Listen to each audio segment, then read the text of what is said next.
My name is Clara Whitmore. I served 23 years in the United States Marine Corps, the last 5 as a Major General. I've led missions most civilians couldn't stomach reading about, held bleeding soldiers in my arms, and signed letters no commander ever wants to write. But nothing, not Kandahar, not the evacuation under fire, not even the moment they pinned the Valor Cross on me in a hospital bed. Nothing prepared me for what it felt like to come home. It was my mother's 65th birthday. The party was at the Hawthorne Room, Eversted's version of upscale class. When I walked in alone, every head turned, and just as quickly turned away. My father gave me that tired half smirk, the one I remembered from being 13 and tracking mud into the house. My sister Isabelle clinked her wine glass and said just loud enough for the room to hear, "Well, well, look who made it. I didn't realize they still invited you to these things." Her husband chuckled behind his bourbon. My mother looked away. No one stood. No one offered a seat. I stood for a beat too long, then sat myself in the only open chair, near the kitchen doors, close enough to smell burnt garlic and dish soap. No one asked how I'd been. Someone joked about whether I'd started looking for grocery store jobs now that I was retired. I said nothing. I just sat there, smiling faintly, letting it all burn quietly under my skin. What they didn't know was that I'd just turned down a classified position at the Pentagon because I refused to sign off on a weapons contract I didn't trust, that I still wore a bullet scar beneath my collarbone, that last week I signed papers to take in the daughter of a man who died under my command, and just as dessert was being served, a new voice broke through the clinking of glasses, firm, deliberate, and unmistakably military. "Excuse me," he said, stepping toward our table. "Ma'am, welcome back." "Major General Whitmore." You could have heard a fork hit the floor. I hadn't been back to Eversted in over 14 years. 14 years of combat zones, sunrise briefings, and nights spent writing names into condolence letters. I'd walked across minefields in Kandahar and sat in silence beside mothers who asked why it wasn't their son who came home. And now, here I was, stepping into the Hawthorne Room with the only pair of heels I still owned, a plain navy dress, and hair pinned up like muscle memory. No one turned. Not really. The hostess glanced at her tablet and said, "You're with the Whitmore party?" Like I was late to something unimportant. She led me to the very end of the candlelit table, next to the swinging kitchen doors. A cold breeze rushed past each time they opened. I sat without a word. It didn't take long. "She's back? I thought she was still overseas. Still not married, huh?" I lifted my glass of water and stared through it like a lens, hoping if I held it there long enough, the voices would dissolve. But they didn't. They never did. My sister Isabelle made her grand entrance like she always had, sweeping in just late enough to turn heads. Crimson gown, hair in waves, heels like stilettos. She walked straight to the head of the table and kissed the mayor's cheek like they were family. "It's such an honor," she beamed, "to lead New Horizons into its next phase." She didn't look at me, not even a glance. Our mother stood to give her speech. Her voice rang clear across the murmurs and cutlery. She spoke about family, resilience, and blessings. She praised Isabelle's nonprofit, congratulated Cousin Reed on getting into med school, and boasted about a 5-year-old's spelling bee win. But she didn't mention the daughter who had worn the American flag on her shoulder across 3 continents. I raised my glass anyway, because my hand needed something to do. A great aunt leaned in beside me, adjusting her bifocals. "What do you do in the military, dear? Logistics, rations, or something with supplies?" I smiled politely. "Something like that." She nodded, satisfied. The truth wouldn't fit into her version of patriotism, and honestly, I was too tired to shrink myself for their comfort. After the cake was served and the small talk wore thin, Isabelle finally made her way to me. She leaned down, all charm and artifice, and whispered in my ear, "You really shouldn't have come. Mom didn't want the vibe tonight to feel overshadowed." I didn't respond. I just stared at her. The same girl who once begged me not to leave for basic training, then never wrote back once I did. The same girl who copied my homework in school, then blamed me when we got caught. Somehow, she still thought she had the right to narrate my absence.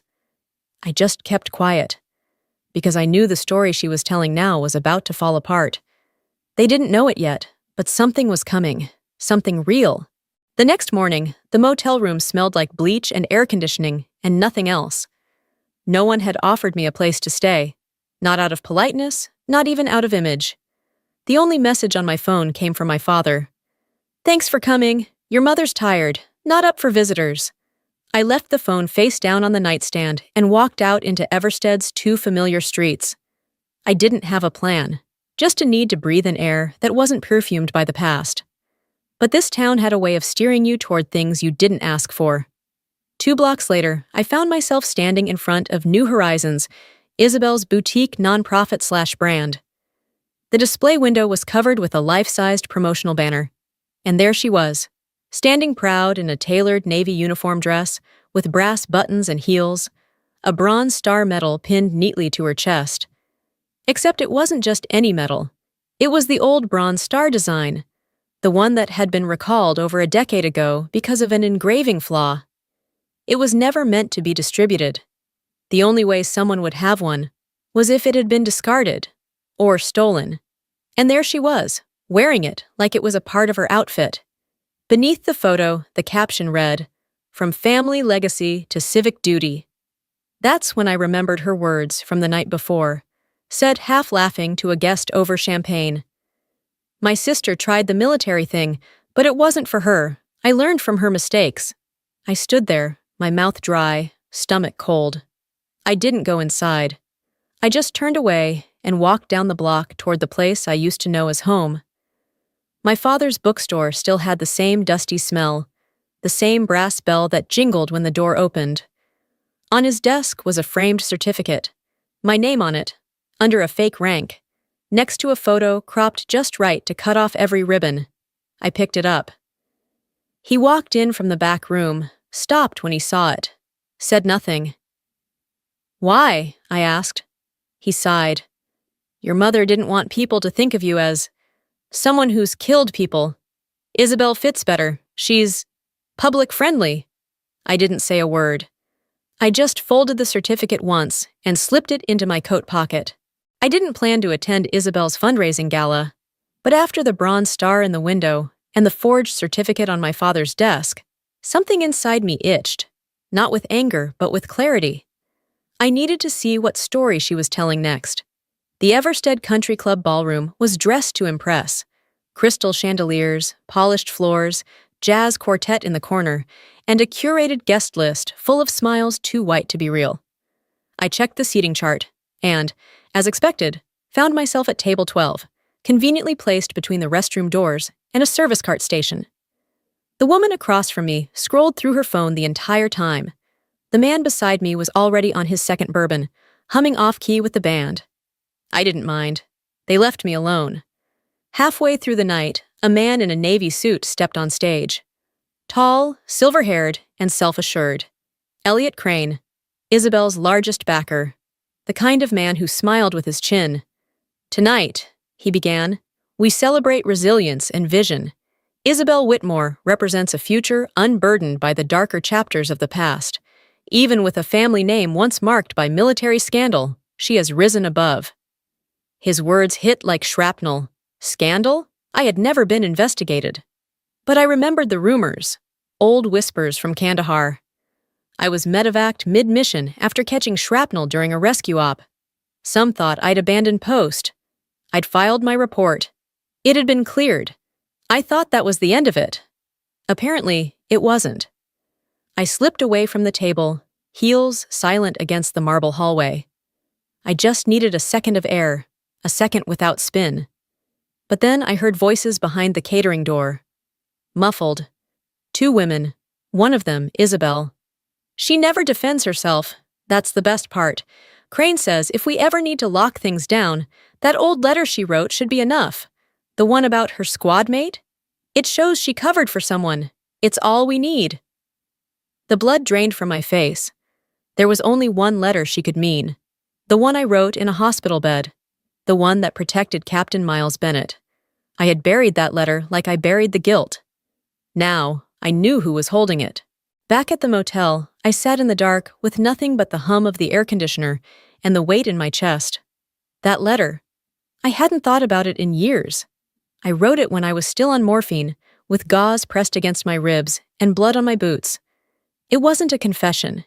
It was a decision, one I made for a man who didn't deserve to be sacrificed to bureaucracy, Captain Miles Bennett.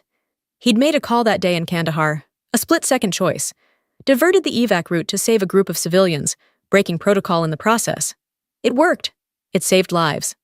But it wasn't clean, and someone had to answer for it. That someone should have been me. So I wrote the letter, told command I'd ordered it, protected him. He died a week later. Now Isabelle had it, or Crane did, and they were using it like ammunition. I pulled the deployment trunk out from the motel closet.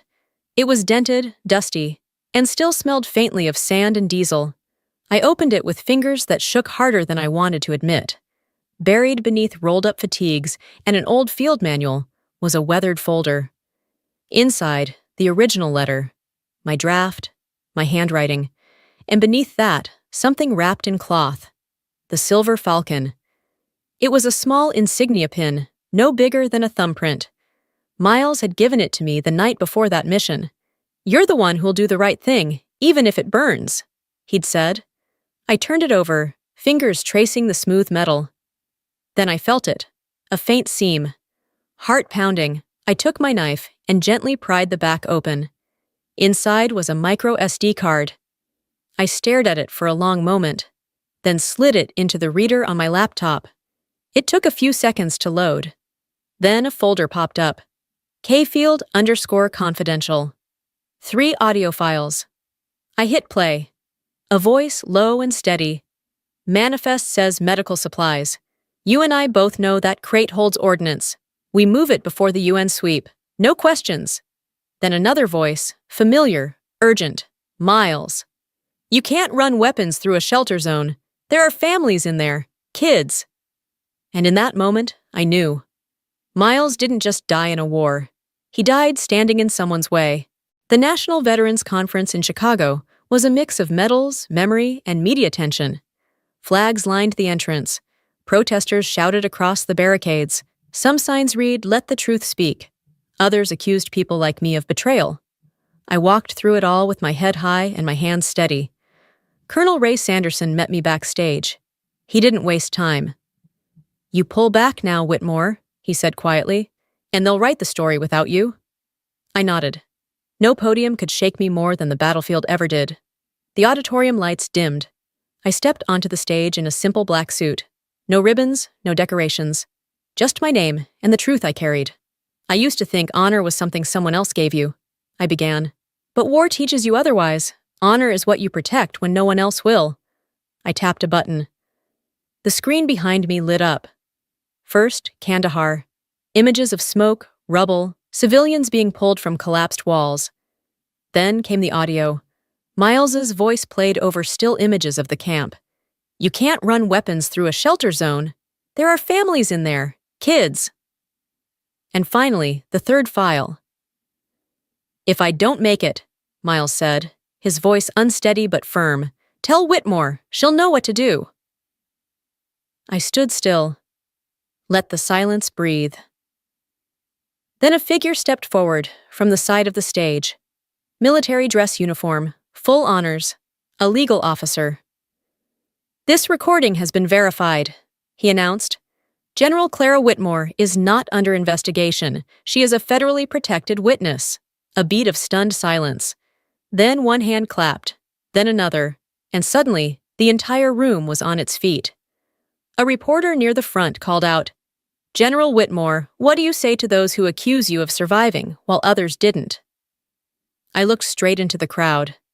"I survived," I said, "and I've used that survival to say what the dead can't."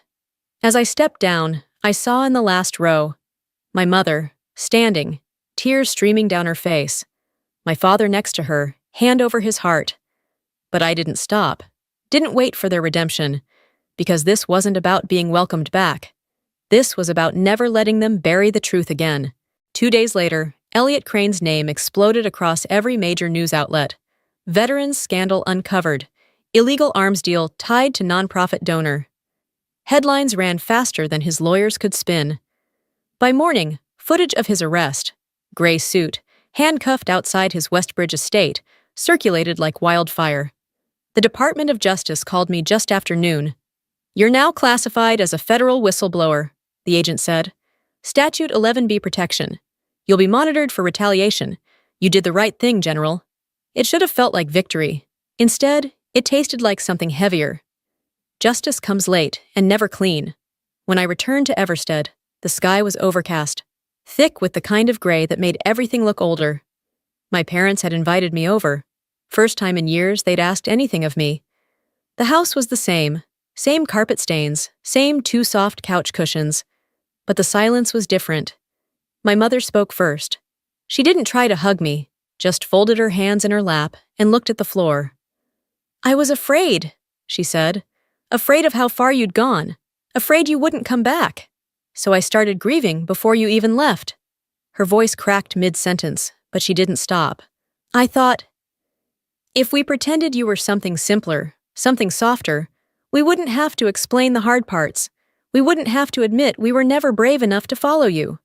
My father didn't speak. Instead, he stood, walked to the wall, and took down the forged military certificate, the one with the made-up title and half-truth photo. He looked at it for a moment, then tore it in two. No drama, no speech, just truth, finally unwrapped. "I didn't have the courage to stand with you," he said, his voice like gravel. "But I see now, it was your courage that kept standing for all of us." I didn't cry. I didn't rush in to forgive them, but I nodded once, because sometimes silence says more than an apology ever could. I found Isabelle in her office 2 days later, or what was left of it. The walls were bare, the shelves were empty. Her laptop sat closed beside a cardboard box of desk photos and framed quotes that suddenly rang hollow. She didn't look up when I entered, just sat on the edge of her chair, shoulders hunched like the weight of it all had finally found her. "They pulled everything," she said quietly. "The board, the grants, the endorsements. Someone leaked that the metal in my pitch deck was fake." She let out a breath that sounded like it hurt. "I didn't think it mattered. I just wanted Mom to look at me the way she looks at you." She finally raised her eyes. "But I forgot what you had to survive to earn that look." Her voice cracked. "I gave them the letter. I didn't even read the whole thing. I just skimmed it. Crane's people said it was background vetting. I didn't know what they'd do with it. I didn't know it would destroy you." I didn't speak for a long time. Then finally I said, "You don't need to be me, Isabelle. You just need to stop turning other people's wars into your stage." There was no venom in my voice, just clarity. She didn't argue, didn't defend herself. She just nodded, as if maybe for the first time, she finally saw the line between admiration and theft, and that she had crossed it. 3 months later, the Marcus Bennett Veterans Resource Center opened its doors on the edge of Everstead. The town that once overlooked me now stood still, shoulder to shoulder, beneath flags and early morning light. The ceremony was quiet, intimate, exactly what Miles would have wanted. Inside the entrance, a glass case held a silver falcon pin, polished but worn. Beneath it, a plaque read, "Proof of survival, promise to speak." I stood in full uniform, not for recognition, but for remembrance. Beside me, Lily, Miles's daughter, held a framed photo of her father. She didn't speak, but her presence was louder than any speech I could have given. Toward the back, I saw Isabelle. No press, no camera crew, just her. A white blouse, hands folded, eyes steady on mine. And this time, she didn't look away. A reporter asked, "General Whitmore, after everything, what matters most to you now?" I looked at Lily, at the plaque, at the people who had finally chosen to see. "That this place stays standing," I said, "and that the truth stays standing with it.